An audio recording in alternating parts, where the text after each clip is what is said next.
하나님 말씀 봅니다. 신약 성경 마태복음 27장입니다. 11절에서 26절까지 한 절씩 교독합니다. 예수께서 총독 앞에 섰음에 총독이 물어 이르되 네가 유대인의 왕이냐? 예수께서 대답하시되 네 말이 옳도다 하시고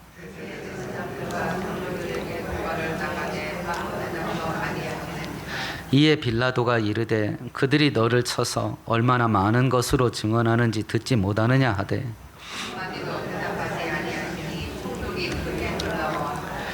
명절이 되면 총독이 무리의 청원대로 채소 한 사람을 놓아주는 전례가 있더니 그들이 모였을 때에 빌라도가 물어 이르되 너희는 내가 누구를 너희에게 놓아주기를 원하느냐? 바라바냐 그리스도라 하는 예수냐 아니. 총독이 재판석에 앉았을 때에 그의 아내가 사람을 보내어 이르되 저 옳은 사람에게 아무 상관도 하지 마옵소서. 오늘 꿈에 내가 그 사람으로 인하여 애를 많이 태웠나이다 하더라.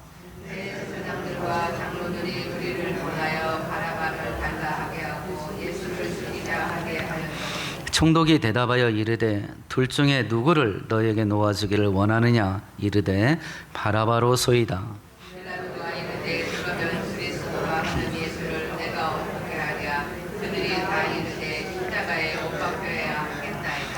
빌라도가 이르되 어찌미냐? 무슨 악한 일을 하였느냐? 그들이 더욱 소리질러 이르되 십자가에 못 박혀야 하겠나이다 하는지라.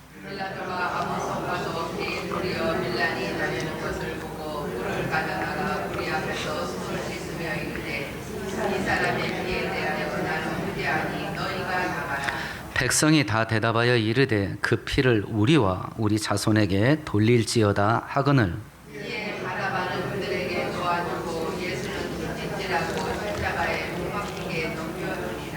아멘, 아멘. 저번 주에 다뤘던 본문 속에 예수께서 한밤중에 체포되시고 한밤중에 불법적인 재판을 통해서 사형을 선고를 받습니다. 그 와중에 이제 베드로가 예수를 모른다고 3번 부인하는 사건을 살펴보았습니다. 오늘 본문은 이제 예수를 죽이려고 하는 대적자들이 예수님을 로마의 빌라도 총독에게 사형 집행해달라고 요구하면서 예수를 이방인 법정에 넘기는 그 내용을 기록하고 있는 본문입니다. 오늘 성경은 우리들에게 오늘 사건에서도 예수님이 십자가에 못 박혀 돌아가시지 못할 상황이 계속 벌어지고 있는데 그 상황을 하나님께서 주관하셔서 예수께서 예언된 대로 십자가에 못 박혀서 죽으시게 이렇게 이끌려가는 것을 보게 됩니다. 하나님께서 우리의 죄를 용서하시기 위한 구원의 계획을 완성시켜 나가는 이런 주도면밀한 손길을 보면서 하나님께서 나 하나 구원하시는 것이 얼마나 큰 은혜인가 라고 하는 것을 다시 한번 깨닫게 되는 은혜가 있기를 축원드리겠습니다. 이제 예수께서 로마 법정에 넘겨지네요. 27장 1절과 2절을 같이 읽어봅니다. 새벽에 모든 대제사장과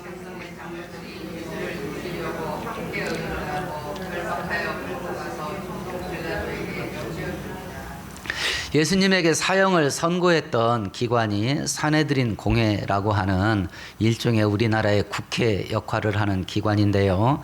대제사장이 의장이고 70명 회원이 있어서 총 71명입니다.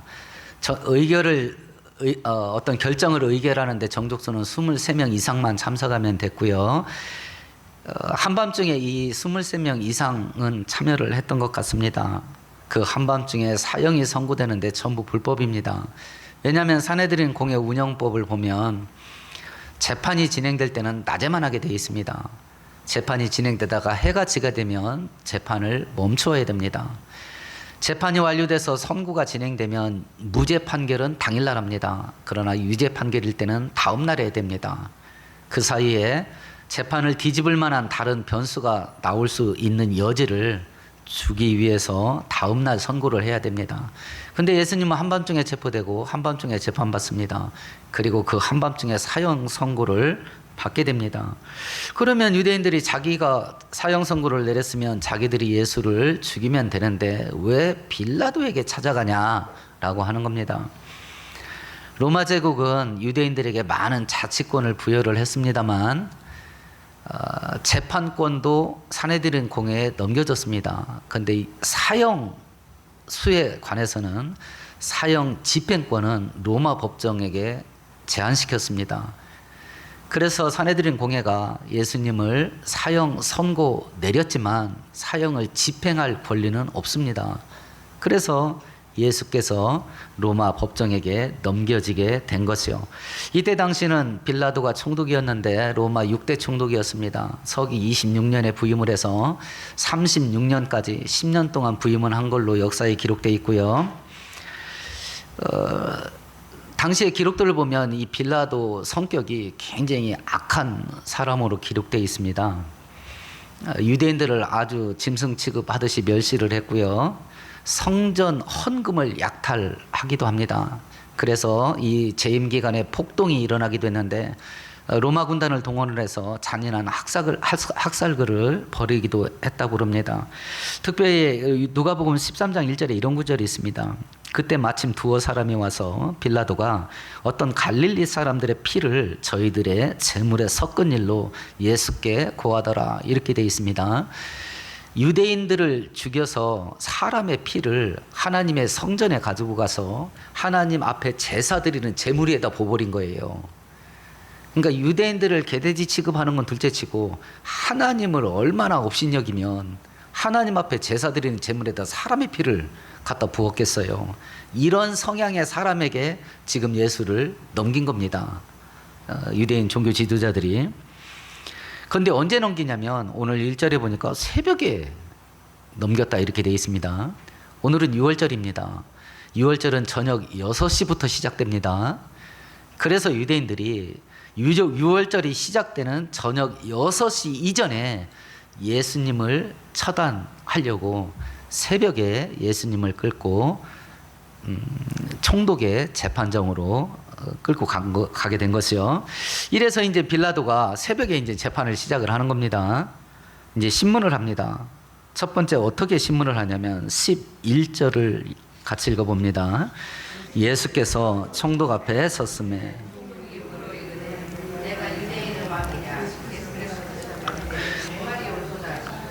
총독이 예수님에게 너 뭔 죄 졌어? 라고 묻지 않고 뜬금없이 네가 유대인의 왕이냐? 이렇게 물어봐요. 이유가 뭔가? 오늘 마태복음에는 설명이 조금 부족합니다. 누가복음 한번 찾아보십시다. 누가복음 23장 찾아봅니다.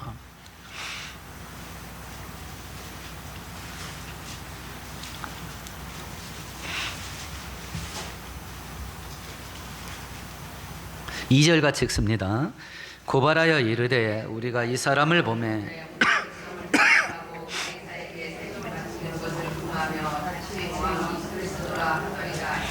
예수를 죽여달라고 넘기면서 이 사람이 무언 죄를 졌는지를 총독에게 얘기를 해야 될 거 아니겠습니까? 누가복음 23장 2절이 완벽한 고소장입니다. 예수님의 범죄 행위를 세 가지로 요약을 했습니다. 첫 번째, 유대인들을 선동했다. 지금 정치인들이 우리 국민들 막 선동하죠. 이렇게 하라, 이렇게 하자고. 그 유대인들을 선동했다. 두 번째는 왕에게, 로마 황제에게 세금 바치지 말라 했다. 세 번째, 자기를 왕이라고 말했다. 로마 제국은 수많은 민족들을 정복을 하면서 대제국을 만들면서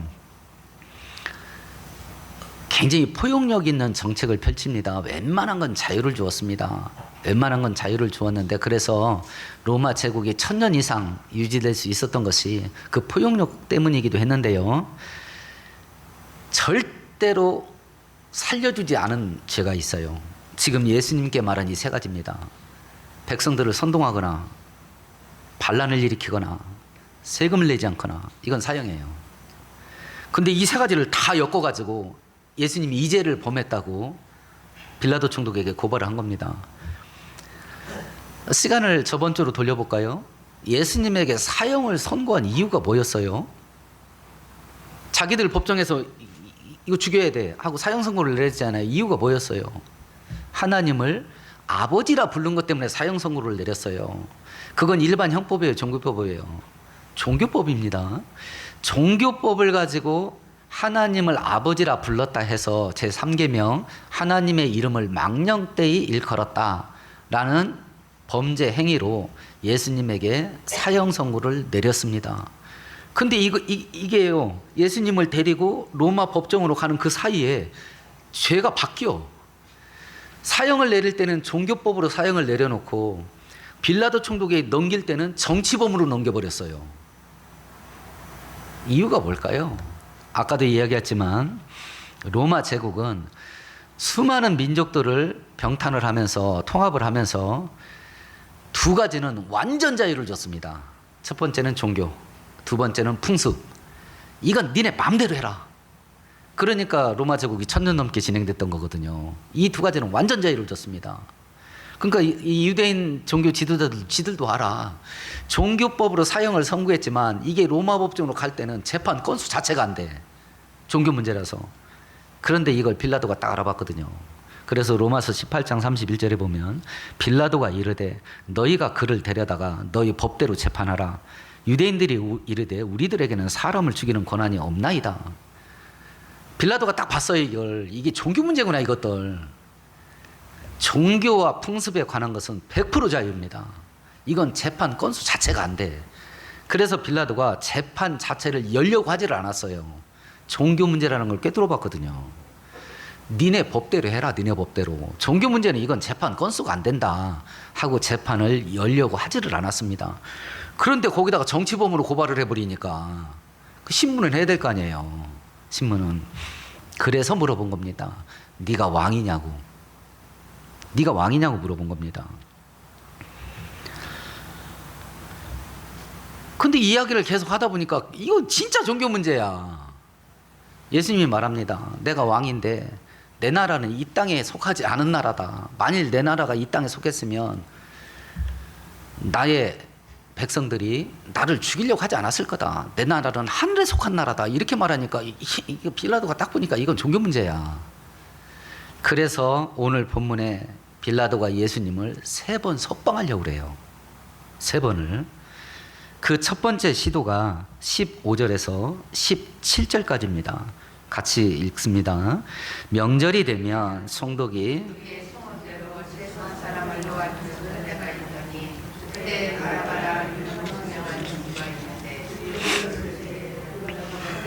너희는 내가 누구를 너희에게 놓아주기를 원하느냐 바라바냐 그리스도라 하니 예수냐. 대통령 특별 사면, 광복절, 석가탄신일, 성탄절, 대통령이 감옥에 있는 죄수들을 특별 사면을 하죠. 지금 그 얘기가 나오는 겁니다. 유대인의 명절 아마 3개일 겁니다. 유월절, 그리고 맥주절, 추수감사절, 초막절, 이 3개의 명절 기간 동안에 유대인들이 원하는 죄수 1명을 석방해주는 특별 사면이 있었던 것 같아요. 빌라도가 지금 6월절이니까 오늘 6시, 저녁 6시 6월절이 시작되니까 그걸 사용해서 예수를 석방하려고 한 거예요. 그 특별 사면권을, 총독의 특별 사면권을 사용해서 예수를 석방하려고 로마 감옥에, 이스라엘 안에 있는 로마 감옥에 수많은 죄수들이 갇혀 있을 거 아니에요. 그 중에 딱 하나를 끄집어냈습니다. 바라바. 근데 이 인간은 진짜 죽일 놈이야.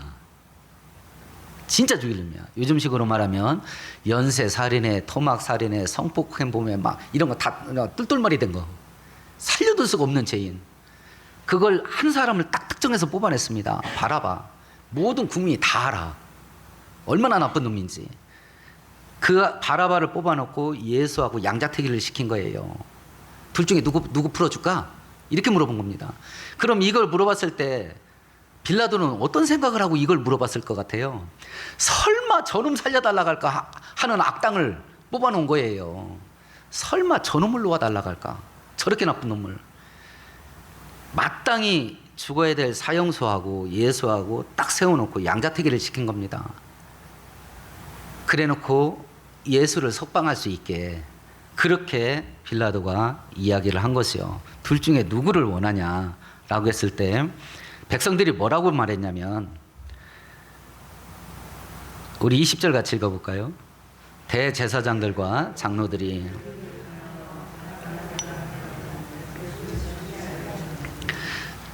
종교 지지자들이 군중들을 선동을 해서 바라바를 선택하게 합니다. 그래서 이 특별 삼원권을 이용을 해서 예수님을 석방시키려고 했던 빌라도 총독의 1차 계획이 무산됩니다. 그래서 이번에는 빌라도가 두 번째 시도를 합니다. 누가복음 23장으로 다시 한번 갑니다.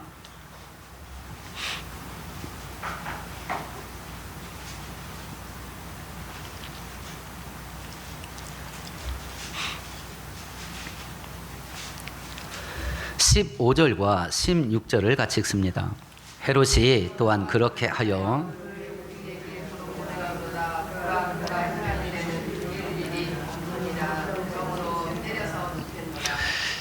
여기서 말하는 헤롯 왕은 예수님 태어날 때 어린아이들을 집단 학살했던 그 헤롯 왕이 아니고요, 그 아들 왕입니다. 아들 헤롯입니다. 마침 이 예루살렘 분봉왕이었던 헤롯이 이 총독관저 근처에 와 있었던 모양이에요. 그러니까 빌라도가 예수님을 거기다 보낸 겁니다. 헤롯 왕에게. 이 사람이 십자가 사형시켜달라고 당신들 백성들이 나한테 보냈는데 당신이 한번 판정을 해보시오 하고 헤롯 왕에게 보냈습니다. 그랬더니 헤롯 왕이 뭐라고 말했냐면, 사형시킬 만한 죄가 없는디? 이러고 예수님을 다시 빌라도에게 보낸 거예요. 그 얘기를 하는 겁니다. 내가 니네들의 왕인 헤롯에게 보냈다, 예수를. 근데 니네들의 왕인 헤롯도 사형시킬 만한 죄가 없다고 나에게 다시 돌려보냈다. 그러니 나는 때려서 석방시키겠다. 우리 조선시대 때로 말하면 곤장 쳐서, 태형, 때리는 태형이죠. 곤장을 쳐서 예수를 석방하겠다, 이렇게 이야기를 합니다. 빌라도가 딱 보니까 이 인간들이 예수님한테 악감정이 많아. 그러니까 곱게는 못 보내. 1차 시도는 그냥 무죄방면 하려고 그랬거든요. 근데 아무래도 악감정이 많은 것 같아. 그러니까 백성들에게 뭐라고 말하냐면, 채찍질을 해서 풀어줄 테니 그 정도 선에서 만족해라.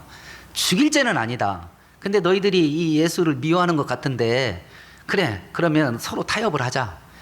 태형을 가하는 것으로 그걸로 만족해라 하고 두 번째 석방 시도를 한 거예요. 난리가 난 겁니다. 막 뒤집어진 거야. 예수를 십자가에 죽이라고 계속 집요하게 사형을 요구를 합니다. 빌라도가 이제 세 번째 시도를 합니다. 그것이 오늘 본문 22장입니다. 같이 읽어봅니다. 빌라도가 이르되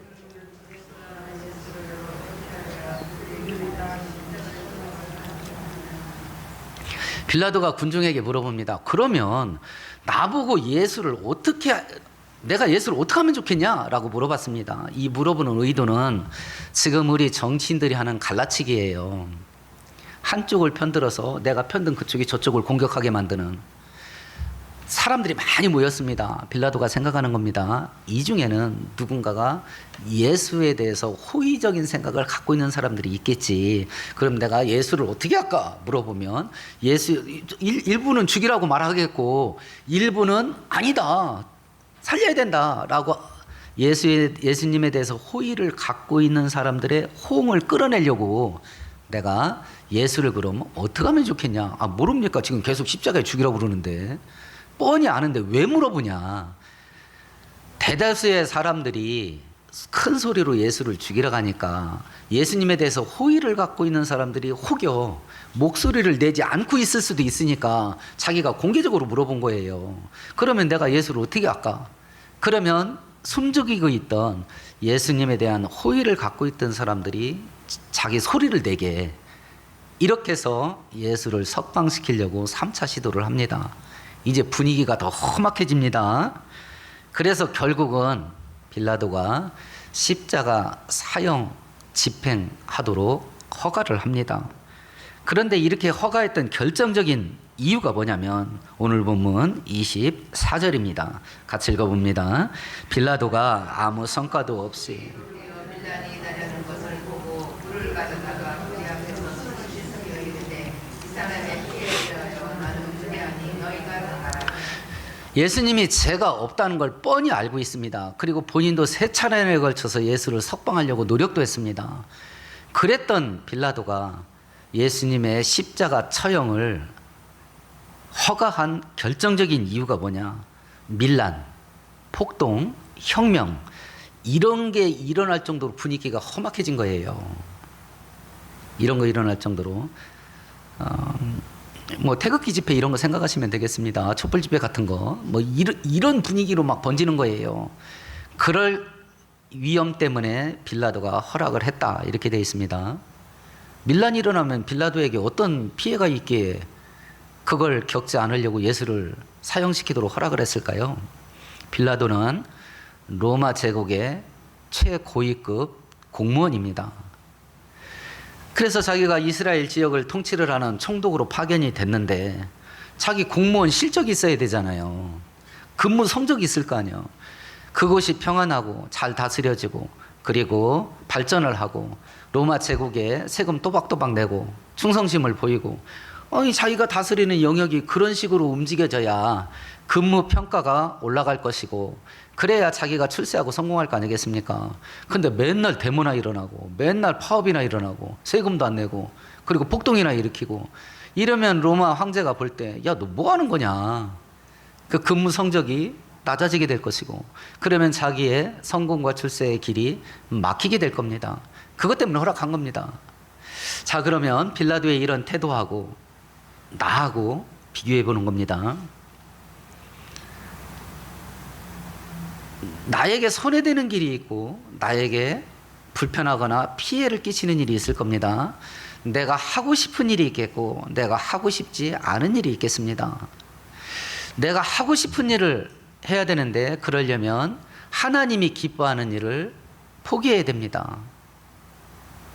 이런 일이 하루에도 수십 번씩 만나게 될 겁니다. 이런 일이. 그때 만일 내가 하나님이 기뻐하는 것보다 내가 하고 싶은 일을 선택하고 하나님이 기뻐하는 일을 접었다면 바로 그 시간에 우리는 마음속에서 예수를 십자가에 못 박은 겁니다. 예수를 버린 거니까 나 하고 싶은 거 하자고. 내가 유익되는 무엇이 있는데 그걸 하려면 하나님에게 유익이 되는 것이 포기되어야 됩니다. 하나님에게 유익이 되는 걸 포기하고 나에게 유익이 되는 것을 선택을 하고 붙잡았다면 바로 그 순간에 내가 빌라도 된 겁니다. 예수를 못 박은 겁니다.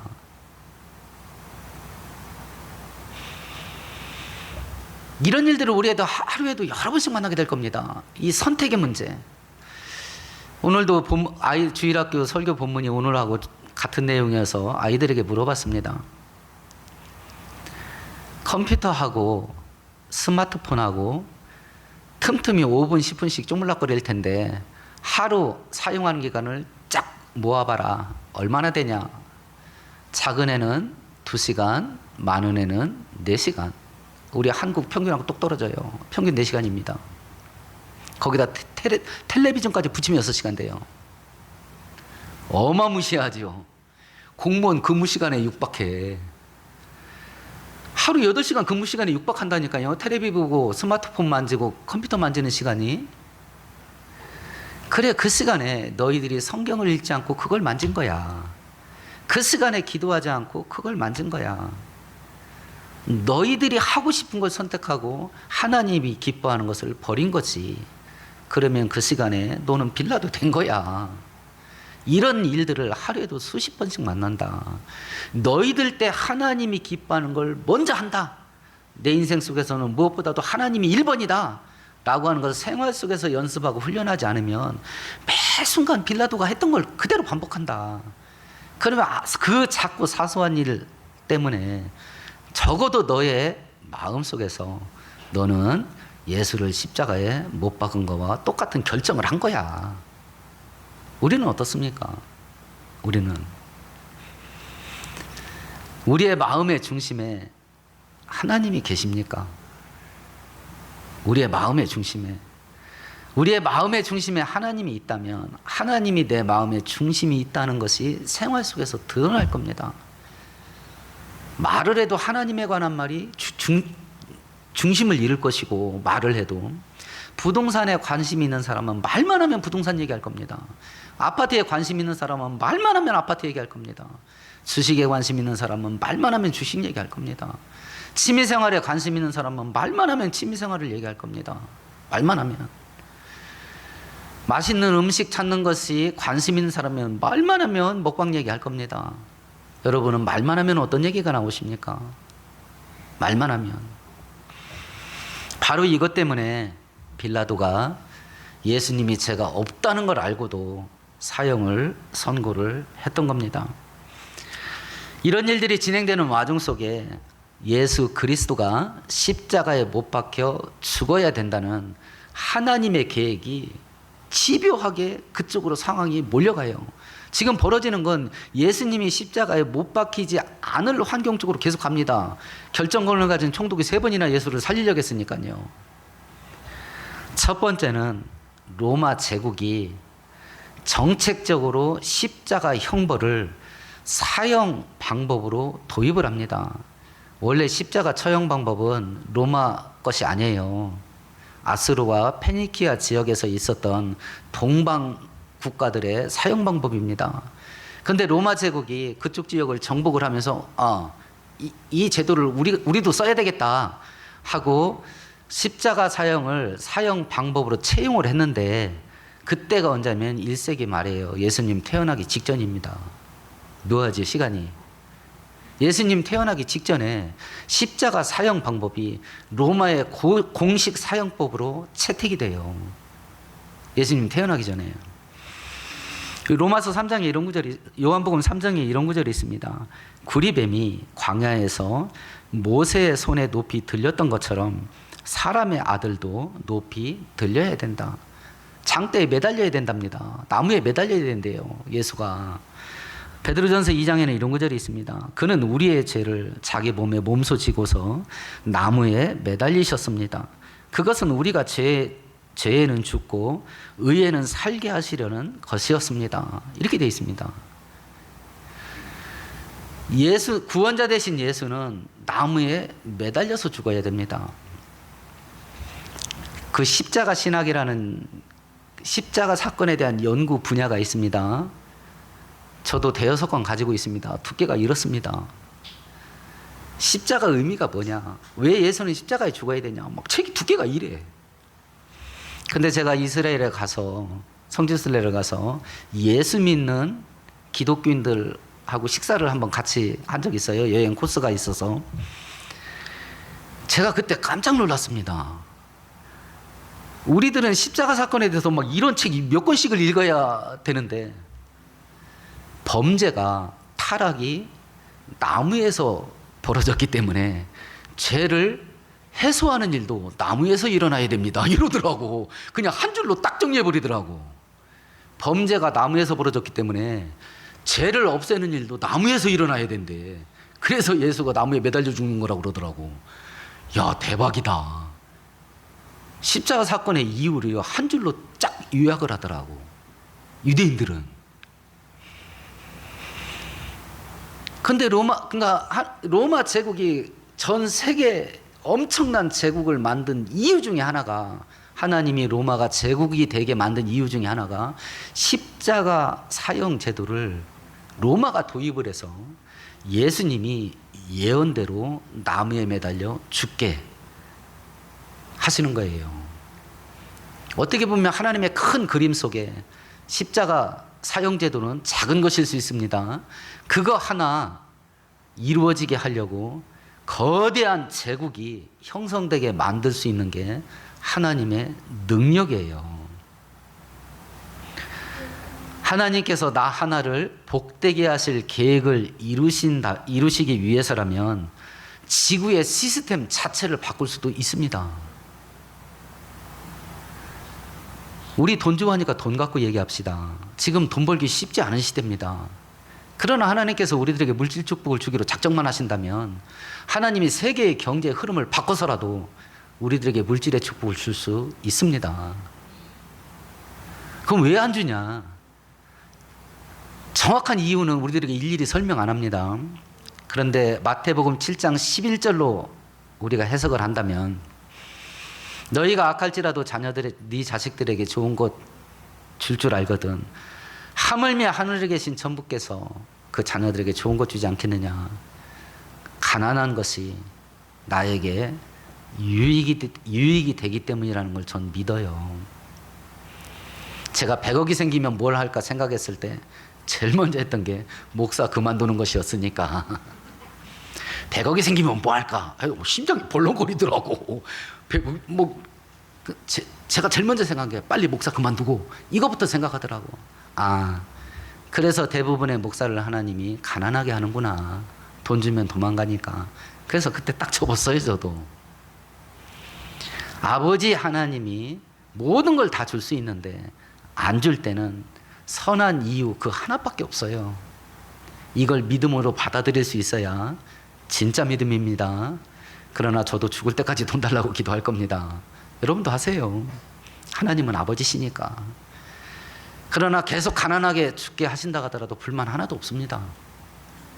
하나도 없습니다. 이렇게 해서 십자가 사형 제도가 로마의 정식 사형 제도가 돼서 예언대로 하나님 예수께서 십자가에 죽으시게 이렇게 만드셔요. 두 번째는 빌라도가 3번이나 예수를 석방시키려고 했는데 그 뜻이 무산되게 하셔서 예수께서 십자가에 못 박히게 하십니다. 그리고 우리가 26장으로 한번 넘어가 볼까요? 2절 같이 읽어봅니다. 너희가 아는 바와 같이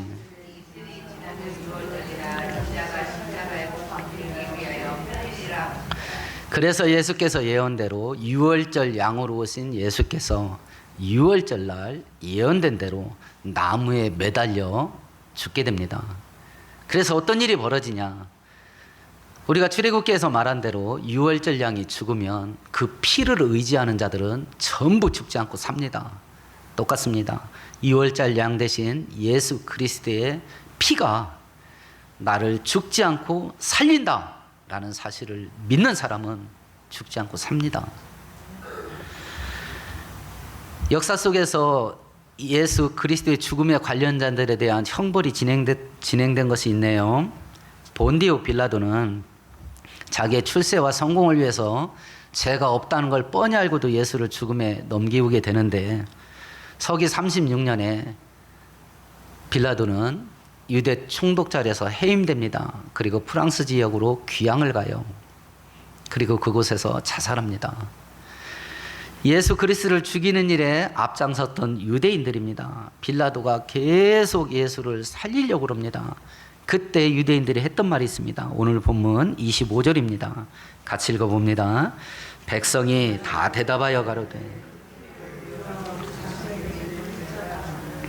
24절에 빌라도가 결정적으로 뭐라고 말하냐면 백성들 앞에서 손을 씻으면서 나는 이 사건에 죄가 없다. 이 사람의 피값은 니네가 치러라. 그러니까 유대인들이 대답한 거예요. 이 사람의 죽음에 대한 죄값은 내가 짊어진다. 이랬으면 괜찮을 건데 거기다가 후손까지 끌고 들어갔어. 우리와 우리 후손들이 다 치를 테니까 당신은 염려하지 말고 죽여만 주시라. 이랬습니다. 서기 70년에 67년이죠. 정확하게 말하면 67년에 유대인들이 로마 제국에 항거하는 독립전쟁을 일으켜요. 3년 동안. 70년에 디도 장군에 의해서 예루살렘이 마지막 함락이 되는데 그때 살고 있던 유대인 역사학자가 있어요. 요세푸스라는 사람이. 이 사람이 유대전쟁사라는 역사책을 썼는데 그 사건을 기록을 했어요. 그 전쟁을 통해서 죽은 유대인이 110만 명이었답니다. 포로로 로마에 끌려간 사람이 9만 7천 명이었는데 이 사람들이 지금 로마에 남아있는 원형 경기장이 있죠. 콜로세움. 그거 건축한 사람들이 유대인 포로들이었어요. 그 강제 노동에 동원돼서 수많은 사람들이 죽습니다. 예수님 승천하고 얼마 지나지 않아서 그때 당시에 살아있던 유대인, 그러니까 이스라엘, 팔레스틴에 살고 있던 유대인 중 거의 대부분이 거의 멸종 상태로 죽어갑니다. 지들이 말한 대로 된 거야. 예수를 죽인 죄값은 우리하고 우리 자식들이 다 치를게. 그게 현실로 일어난 거예요. 캐톨릭이 지배를 했던 중세 천년기간 동안에 약 350년에 걸쳐서 예루살렘 성전을 회복하겠다는 십자군 전쟁이 일어납니다. 그때 예루살렘에 들어간 십자군들이요, 예수를 죽인 민족이라고 해가지고 유대인들을 집단 학살을 했는데, 남아있는 기록에 보면 예루살렘을 함락을 시키고 십자군이 예루살렘 성전으로 행진해서 감사 예배를 드리는데, 우리는 유대인들의 피를 밟고 성전에 가서 감사 예배를 드렸다, 이런 구절이 있어요. 피가 냇물처럼 흘렀답니다. 2000년 역사 동안에 막 유대인들은 집요하게 막 집단 학살 당하는 거예요. 2차 대전 때 600만이나 죽었지 않습니까? 죄값을 치러요. 본인들이 말한 거야. 예수를 죽인 죄값은 우리하고 우리 자식들이 다 치를게.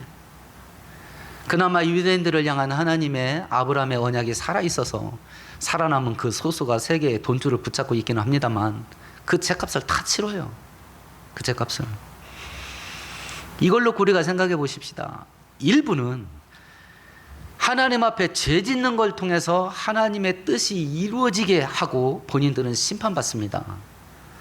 일부는 하나님 계획에 순종함으로 반응을 해서 하나님의 뜻을 이루어 드리고 본인들은 은혜 가운데 거합니다. 어떤 걸 선택할 거냐? 어떤 것을? 지금은 예수님의 재림이 임박한 위험한 때다. 그 징조가 막 덩어리로 보이고 있지 않냐. 그 징조가 한 도시의 인구의 6분의 1이 홍수 한 방으로 끝나버렸어요. 싹 쓸려갔잖아요. 이런 자연재앙, 기후재앙, 그리고 전쟁의 소문이 끊임없이 이어지고, 전 세계에서 전쟁 터질 확률이 가장 높은 나라, 세계 국제정세를 연구하는 사람들이 가장 높은 지역으로 뽑는 자리가 어디일 것 같아요? 대만하고 남한이 북한 문제. 대만하고 한국이에요. 우리는 태평하게 살지만, 내가 지금 그렇게 지중지하는 거, 전쟁 터지면 그걸로 끝입니다. 아이고 그럼 다 써버리자 이러고 살으란 얘기가 아니라, 은혜를 의지할 거 아니냐. 이렇게 위험한 시대에 사는데, 그러려면 하나님의 은혜가 있어야 나의 삶이 보존된다 한다면 은혜 받는 일에 사활을 걸어야 되지 않겠냐. 핸드폰은 3-4시간씩 만지는데 어떻게 기도하고 어떻게 성경을 보면서 내 영혼을 강하게 만들고 믿음 키우는 일을 하지 않는가. 이 위험한 때에 은혜가 있어야 우리가 살기도 하고 승리도 할 건데, 은혜 구하는 일을 왜 이렇게 도외시하는가. 이 위험한 때에 이런 것들을 바라보면서 마지막 때에 예수께서 십자가 속에서 이루신 이 놀라운 은혜, 이 은혜를 다시 한번 회복하고 이 믿음 가지고 승리하는 우리 모두 되기를 축원드리겠습니다. 말씀 생각하시면서 우리 함께 통성으로 기도하십시다.